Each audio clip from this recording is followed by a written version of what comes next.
우리는 오늘부터 다니엘서의 말씀을 함께 나누고자 합니다. 다니엘서는 1장부터 6장까지는 역사의 이야기를 하고 있고요, 7장부터 12장까지는 다니엘이 받은 계시의 말씀을 적고 있습니다. 쉬운 말씀은 아니지만 우리가 다니엘의 말씀을 통하여서요, 하나님의 역사하심이 무엇인지, 또 이 역사의 주관자가 누구이신지를 알고 고백하며 걸어가는 시간 되기를 소망합니다. 이 다니엘서를 알기 위해서는 이 역사가 어떤 상황 가운데 기록되었는지를 알아야 하는데요, 오늘 본문 1절은 이렇게 시작하고 있는데, 우리 1절의 말씀 다시 한번 읽어볼까요? 함께 읽어봅니다. 시작. 유다 왕 여호야김이 다스린 지 3년이 되는 해에. 유다 왕 여호야김이 다스린 지 3년이 되었던 그 해가 어떤 해이기에 이 말씀을 지금 기록하고 있을까? 여러분, 고대 근동, 지금 이 다니엘이 살고 있는 이 고대 근동은 여러 나라의 패권이 왔다 갔다 하는 시대예요. BC 700년경에는 아수르가 이 고대 근동의 패권을 장악하고 있었는데요, 그 전에는 어떤 나라가 다스렸을까요? 애굽이라고 하는 강대국이 있었어요. 근데 BC 700년경에는 아수르가 장악하고 있었던 것이죠. 그리고 BC 722년경에는 그 아수르가 북이스라엘을 멸망시켰어요. 그런데 이 아수르에 이어서 어떤 나라가 일어나고 있습니까? 바벨론이에요. 그 바벨론이 BC 612년에 아수르와 그 수도 니느웨를 정복하고 이제는 그 패권을 장악해 가는 시대가 이 600년경의 시대입니다. 그런데 BC 605년에 갈그미스라고 하는 전투가 벌어지는데요, 이 패망했던 아수르와 그 남방에 있었던 애굽이 연합해서 갈그미스에서 이 바벨론과 전쟁을 치르게 되는데, 누가 이겼을까요? 너무나 어려워요. 바벨론입니다. 바벨론.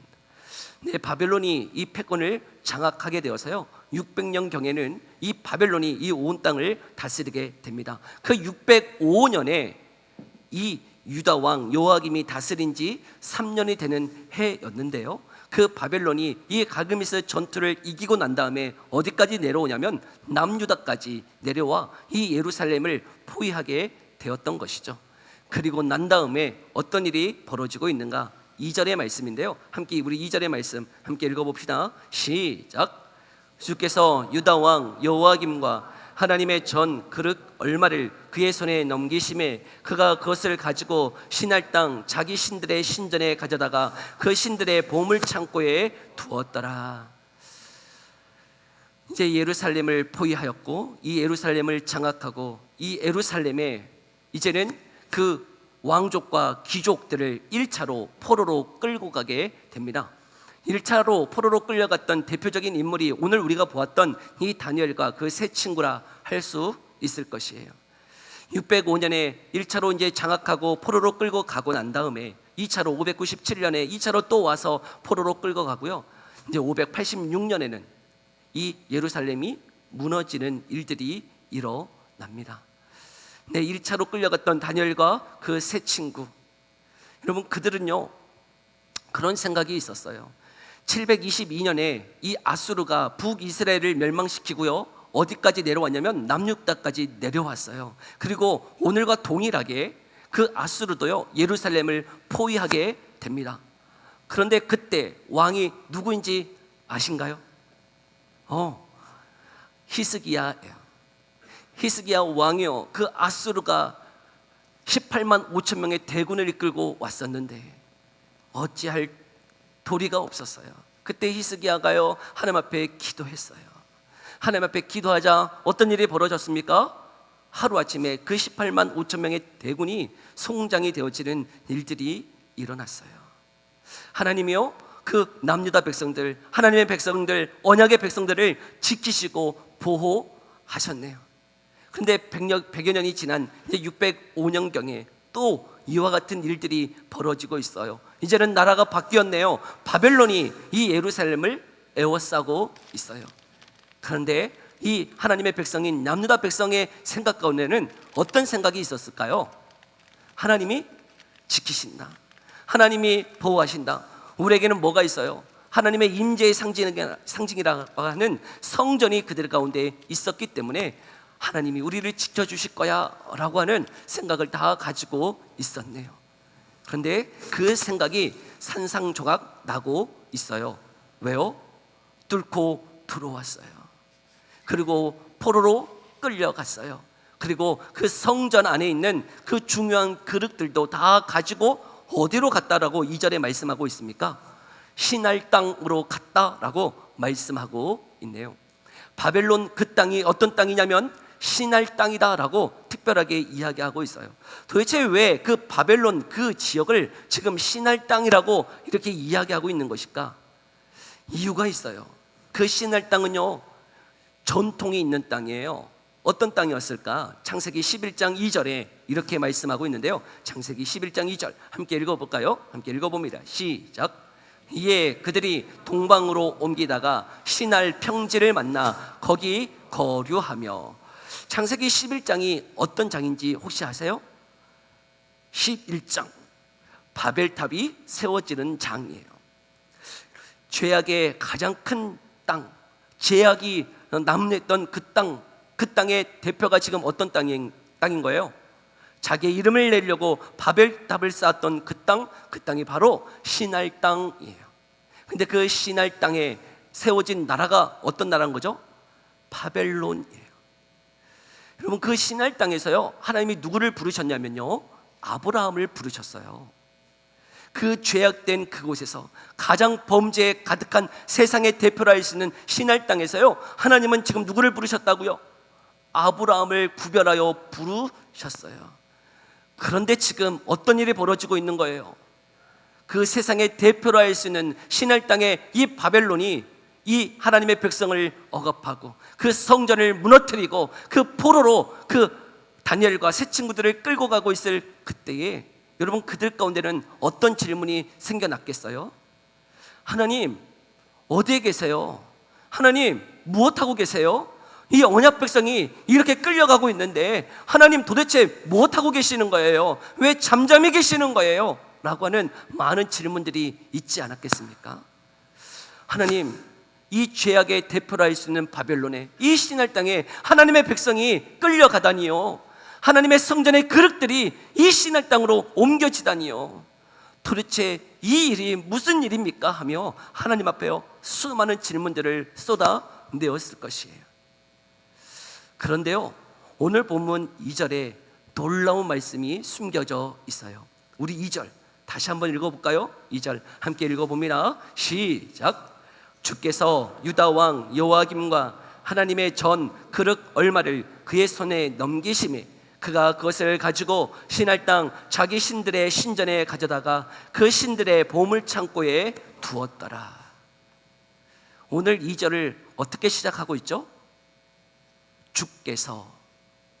여러분, 이 모든 일들이 누가 지금 일하고 계시다는 거예요? 하나님이. 도무지요 우리는 이해되지 않는 일들, 하나님의 백성이 포로로 끌려가고 하나님의 성전에 있는 그릇들이 세상의 대표라 할 수 있는 신할 땅으로 옮겨지는데 그것을 넘기신 주체가 누구라는 거예요?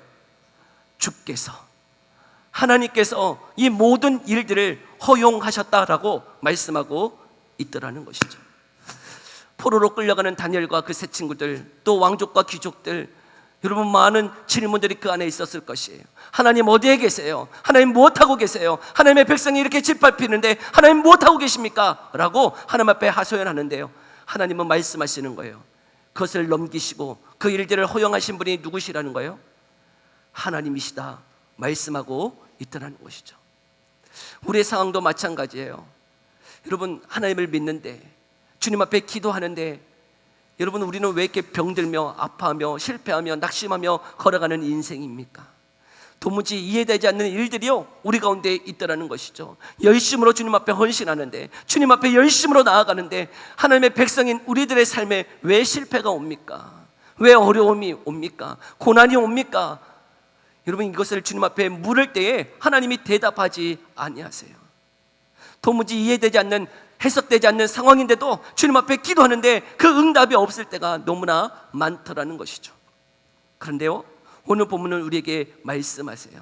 하나님 어디에 계세요? 하나님 무엇하고 계세요? 라고 질문하는데 하나님은 그 자리에 계셨다는 거예요.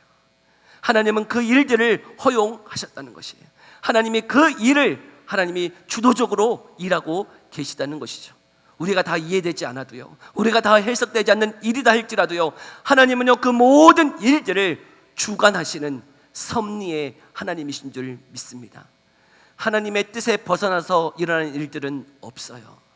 하나님은요 우리가 해석되지 않고 내가 이해되지 않는다 할지라도요, 그 모든 일들을 섭리하고 계시는 분이 누구세요? 하나님이신 줄 믿습니다. 요셉은요 하나님이 꿈을 주셨어요. 하나님이 꿈을 주셨는데요, 그 꿈을 주시고 난 다음에 벌어진 일들이 무엇입니까? 형제들이 그를 종으로 팔았네요. 그 종살이를 하게 되어졌어요. 뿐만 아니라요, 종살이뿐만 아니라 감옥에 갇히는 일들도 있었어요. 아니, 꿈을 주시지를 말든가, 꿈을 주었는데, 꿈을 받았는데 그에게 오는 일들은 다 뭐예요? 고난이에요, 아픔이에요, 종살이요, 감옥살이를 해야 하더라는 것이죠. 이해가 됩니까? 해석이 되어져요? 아니요, 도무지 이해가 되지 않고요, 해석이 되어지지 않더라는 것이죠. 그런데요, 그 요셉의 삶 가운데는 믿음이 있었던 것 같아요. 어떤 믿음이요? 내가 지금 이게 이해되지 않지만, 내가 지금 당하는 이 고난이 해석되지 않지만, 이 모든 일들을 주관하고 계시는 분이, 섭리하고 계시는 분이 누구시라고요? 하나님이시다라고 하는 것 고백하고 있더라고요. 그래서 창세기 50장 20절에 이렇게 고백하고 있는데요, 우리도 한번 고백해 볼까요? 함께 읽어봅니다. 시작. 나를 헤아려 하였으나 하나님은 그것을 선으로 바꾸사 오늘과 같이 많은 백성의 생명을 구원하게 하시려 하셨나니. 하나님은요 우리 안에 있는 고난과 어려움을 바꾸사 선함을 드러내게 하시기 위해서 지금의 그 고난, 어려움을 하나님이 인도해 주셨다라고 고백하고 있더라고요. 네, 지금 다니엘의 그 상황들, 이스라엘 백성들의 그 상황들 도무지 이해가 되지 않아요. 세상의 대표를 할 수 있는 이 바벨론이 이 성전에 들어와 그 그릇들을 가지고 가고 그 왕족과 귀족들을 끌고 가고 있는 그 상황, 여러분 다니엘의 그 나이가 성경학자들은 15살쯤 되었을 것이라고 추정해요. 여러분 그 10대 부모를 떠나 고국을 떠나 이방 나라로 끌려갔을 때에 그 안에 얼마나 많은 질문들이 있었겠어요. 하나님 무엇하세요? 하나님 왜 내가 끌려가야 돼요? 하나님 살아계시나요? 하나님 날 살아하신 건 맞나요? 라고 하는 수많은 질문들이 있었을 것이에요. 그러나 다니엘과 그 세 친구들은요 한 가지 믿음이 있었던 것 같아요. 내가 다 이해되지 않지만, 내가 다 해석할 수 없지만 이 모든 일들을 섭리하고 계시는 분이 누구시다? 하나님이시다 하는 믿음이 있었던 것 같아요. 저 안에 사랑하는 성도 여러분, 혹 이해되지 않는 일들이 우리가 예수님을 믿지만 우리의 삶 가운데 여전히 있습니까? 실패가 있고 건강이 아파지고 어려움이 있고 고난의 길을 걸어가고 있으십니까? 하나님 무엇하십니까? 하나님 날 사랑하시는 것 맞습니까? 라고 하는 질문들이 있습니까? 하나님 거기에 계세요. 하나님 보고 계세요. 하나님 역사하고 계세요. 우리가 다 이해되지 않는다 할지라도요, 우리 하나님 이 모든 일들을 섭리하고 계시는 하나님이신 줄 믿습니다. 아직 끝나지 않았어요. 아직 완성되지 않았어요. 여러분 그 모든 일들 위에 하나님이 행하실 일들이 있는 줄 믿습니다. 다니엘도요 이해되지 않았지만요, 그 끌려가면서 포로로 끌려가면서 그 하나님의 섭리를 믿었던 것 같아요. 그래서요 그 바벨론으로 끌려가서요 거기에서 세 가지를요 용납하고요 한 가지를 거부하는 일들을 행하고 있습니다.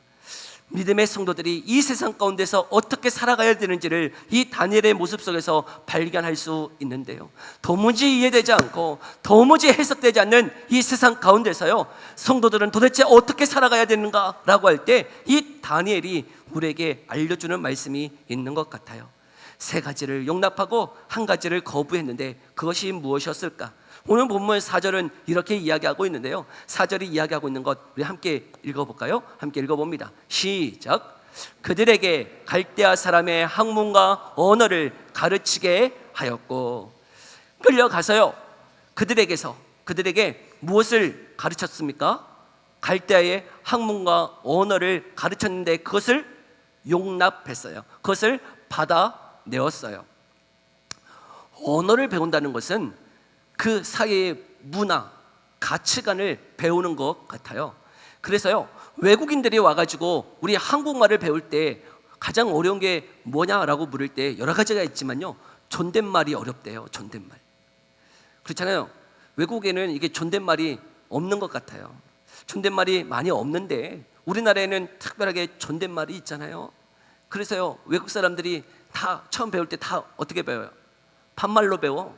다 반말을 배우다가 그게 아니라고 하면서 요자를 다 붙여요. 그래서 끝에 뭐 하다가 요 하고 끝내요. 다 존댓말을 배우죠. 근데 존댓말을 배운다는 것은 뭘 배우는 거예요? 우리나라의 문화를 배우는 거죠. 우리나라는 어떤 문화예요?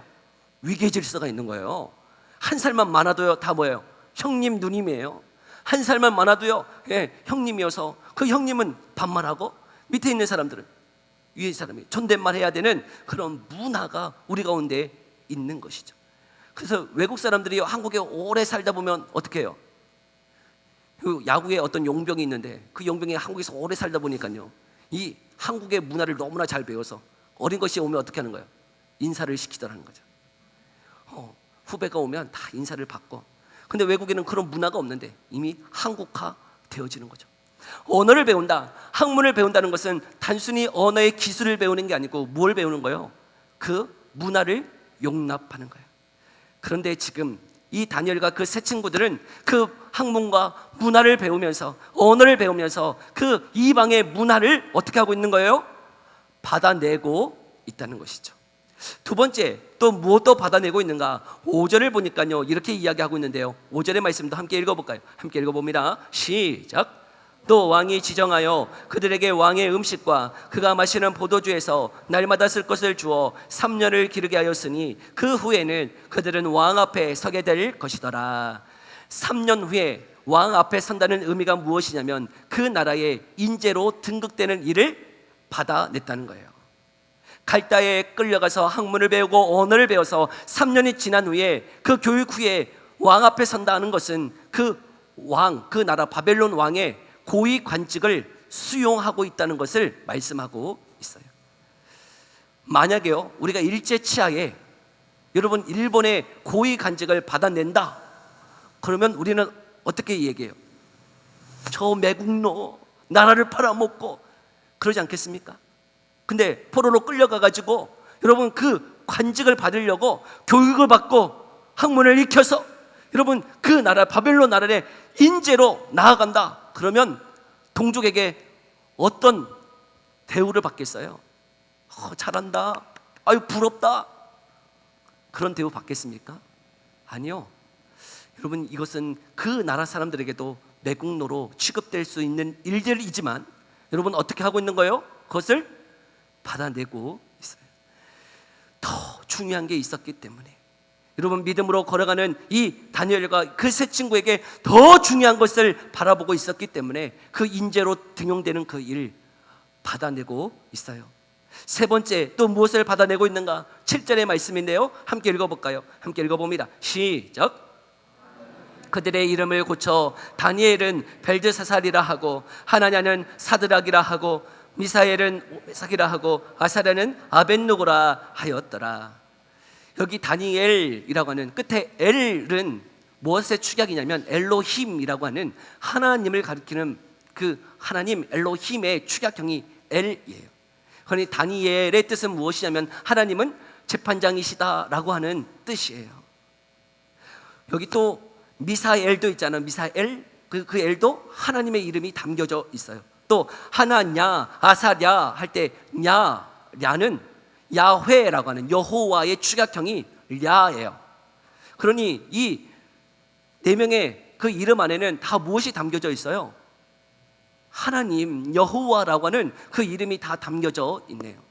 저도 제 자녀의 이름을 지을 때 드림이라고 할 때 하나님 앞에 첫 아들을 드립니다 해서 드림이요, 또 하나님의 꿈과 비전을 가져라 라고 해서 영어로도 드림 할 수 있어서 그 의미를 가져서 드림으로 지었어요. 부모가 자식의 그 이름을 지었을 때는 그 어떤 의도가 있단 말이에요. 하나님이 재판장이시고 하나님이 너의 삶을 인도하신다라고 하는 그 이름을 부여해서 이름을 지어주잖아요. 그런데 그 이름을 바꿔주는데 다니엘은 어떤 이름이에요? 벨드사살이라고 하는 이름을 받게 됩니다. 여기 벨이라고 하는 이 단어가요, 그 바벨론의 마르둑이라고 하는 신이 있는데 그 신의 다른 이름이 벨이에요. 그 바벨론의 그 신의 이름 벨이라고 하는 벨드사살, 그 벨의 종이다라고 하는 뜻을 가지는 그 의미를 부여해요. 뿐만 아니라 이 사드락, 메삭이라고 할 때 삭악, 그거는 또 다른 그 바벨론의 신 아쿠의 이름의 축약형이에요. 또 아벤느고는 느고라고 하는 또 그 바벨론의 신이 있어요.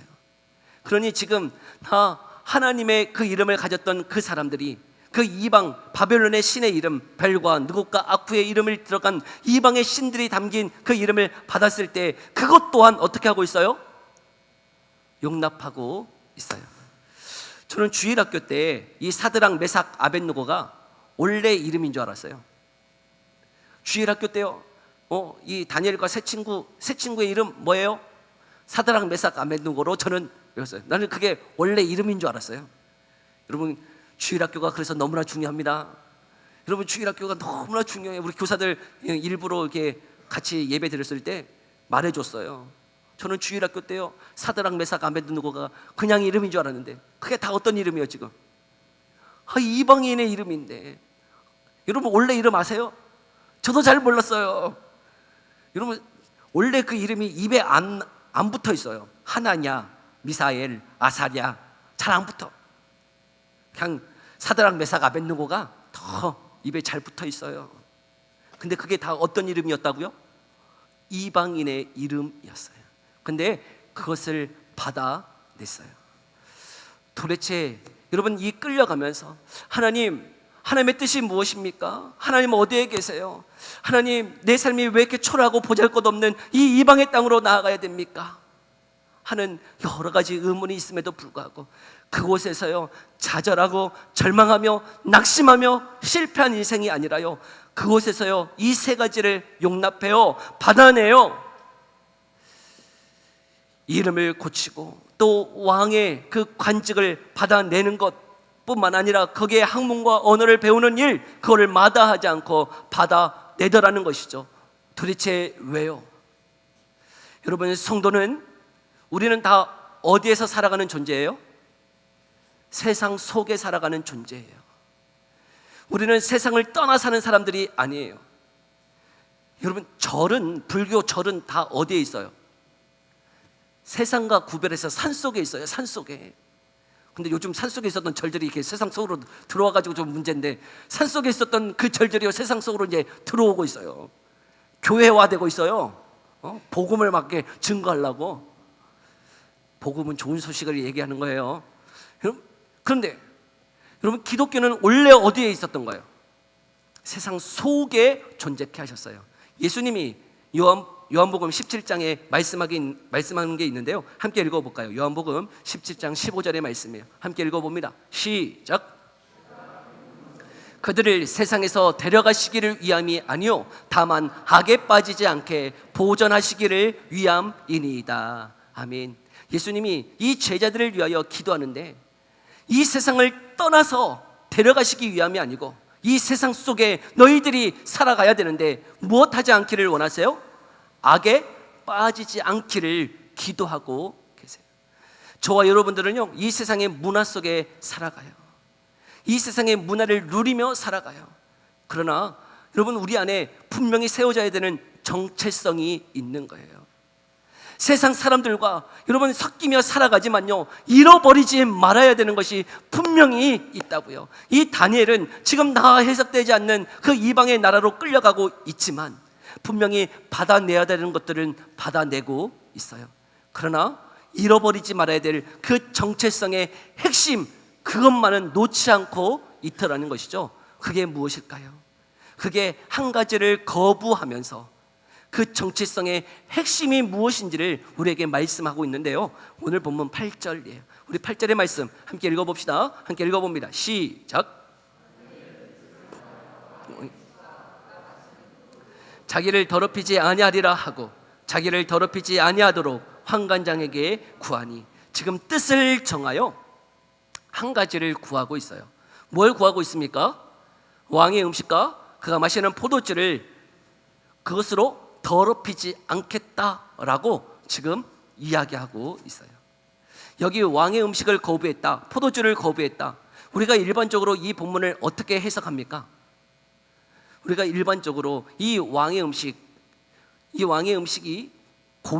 고기를 대표적으로 이야기하고 있는데, 그 고기는 다 우상에게 바쳐진 다음에 오는 것이기 때문에 우상에게 바쳐진 제물을 거부했다라고 많이들 해석하고 있어요. 그렇게 많이 알고 계시죠? 그러나 여러분, 공부하면서 이렇게 보니까요, 여러분, 왕에게 바쳐진 제물은 고기만 바쳐질까요? 채소도 바쳐질까요? 네? 우리는 고기가 비싸니까 비싼 고기만 왕에게 그 우상에게 바쳐주고 채소는 안 바쳐지는 줄 알아요. 여러분, 그러나 아니에요. 모든 음식이 다 우상에게 바쳐지고 난 다음에 오는 거예요. 근데 채소는 먹어요, 안 먹어요? 채소는 먹어요. 이게 우상에게 바쳐진 제물이기 때문에 지금 거부하고 있는 게 아니더라는 것이죠. 채소는 먹고 있잖아요. 그런 뜻이 아니더라는 거예요. 또 다른 해석이 있어요. 레위기 11장에 보면, 여러분, 그 유대인들은 음식에 구별을 해요. 그래서 대표적으로 소고기는 먹어도 돼요, 안 돼요? 소고기는 먹어도 돼요. 그런데 돼지고기는요, 먹으면 안 돼요. 예, 구별이 있어요. 구분을 해서 어떤 음식은 먹어도 되고 어떤 음식은 먹지 말아야 되는 거예요. 그런데 그것이 함께 오기 때문에 그래서 그것을 거부했다라고 이 본문을 해석하기도 해요. 그러나 포도주는 왜 금한 거예요? 포도주는 먹지 말라 그랬나요? 레위기에 보면 또 이렇다고 또 다 드실라? 여러분, 포도주는 금했을까요? 금하지 않았을까요? 안 금했어요. 포도주는 마실 수 있었어요. 그러니 레위기 11장을 근거로 해서 레위법의 정결법 예식에 그것을 금한 거다라고 해석할 수도 없더라는 것이죠. 그러면 도대체 오늘 이 8절 다니엘이 뜻을 정하여 왕의 음식과 포도주를 금한 이유가 무엇일까? 여러분, 그 왕의 음식이라고 하는 의미가 무엇일까요? 왕의 음식, 왕이 공급하는 음식이에요. 왕이 포도주와 그 모든 것들을 공급했다고요. 근데 그것을 거부한 거예요. 여러분, 왕으로부터 그 모든 것을 받아낸다, 그것은 무슨 의미일까요? 왕의 식탁을 공유한다. 그 의미가 무엇이냐면, 그 왕이 내 모든 생존의 그 존재를 가름짓는 자가 누구라는 거예요? 그 바벨론 왕입니다 라고 하는 의미를 가지고 있는 것이죠. 그 왕으로부터 음식을 받고 포도주를 받고 그로부터 모든 것을 공급받아서 살아가는 것은 내 삶의 주권자가 누구라고 고백하는 거예요? 왕입니다 라고 하는 의미인 거예요. 그런데 지금 다니엘은 뜻을 정하여 그 왕으로부터 공급받는 그 음식을 거부한 거예요. 왕이 주는 포도주를 거부한 거예요. 그리고 환관장에게 구해서, 환관장, 네가 우리에게 채소만 줘라 라고 이야기하고 있는 것이죠. 여러분, 왜요? 그 삶의 주권자가 누구라는 거예요? 내 삶의 생존을 가지고 계시는 분이 누구시라는 거예요? 하나님이시라는 거예요. 내 삶의 그 주권이 바벨론 왕 너에게 있는 게 아니고, 내가 포로로 끌려왔지만 내 모든 생존의 그 왕이 당신이 아니라 내 삶의 주인은 누구시라는 고백인 거예요. 하나님이 내 삶의 주인이십니다 라고 하는 고백이 여기에 담겨져 있다는 것이죠. 뜻을 정한 거예요. 내가 이 세상 속에서 그 문화와 언어를 습득하고 내가 그 왕의 인재로 등극되어지고 또한 내 이름을 바꾼다 할지라도 내가 그것을 수용하는 이유는 무엇이냐면, 내 삶의 왕이, 내 삶의 주인이 오직 하나님만이 내 삶의 주인이심을 고백하고 있기 때문에. 여러분, 지금 이 다니엘은 지금 다 이해되지 않는 상황 속에서, 다 해석되지 않는 그 상황 속에서요, 뜻을 정하여 자신을 더럽히지 아니하고 이 삶을 살아가겠노라고 결단하고 있더라는 것이죠. 전에 사는 성도 여러분, 여러분도, 저와 여러분도 이 세상 가운데 살아가는 성도인 줄 믿습니다. 그런데 여러분은 삶의 방향이 무엇입니까? 여러분은 어떤 뜻을 정하여 이 세상 가운데 살아가고 계십니까? 여러분의 삶의 주인은 누구십니까? 여러분 무엇을 위하여 이 땅을 살아가고 있습니까? 때로는요, 우리의 삶에 해석되지 않는 실패들, 아픔들, 절망들 때문에요, 그 하나님 앞에 원망하고 있지는 않습니까? 하나님, 내가 예수님을 믿는데, 내가 하나님을 믿는데 내 삶은 왜 이렇게 고난입니까? 하며 하나님 앞에 하소연만 하고 있는 것 아닙니까? 네, 다니엘도요, 그 모든 것들이 해석되지 않았어요. 그 모든 것들이 이해된 게 아니었어요. 그럼에도 불구하고요, 그는 뜻을 정하여 내 삶의 주인이 하나님이십니다. 내 삶에 인도하시는 그분이 하나님이십니다. 하나님, 내가 다 이해되지 않지만, 내가 다 해석되는 건 아니지만, 하나님, 이 바벨론 속에서 하나님의 뜻이 무엇인지를 내가 알기를 원해요. 자신이 뜻을 정하여 자신을 더럽히지 아니하려 여러분 그렇게 거부하며 살아가는 다니엘처럼, 저와 여러분이 이 세상 속에서 여러분 이 삶의 결단들이 있기를 소망합니다. 우리의 삶의 주인이 누구이십니까? 여러분은 무엇을 위하여 살아가고 계십니까?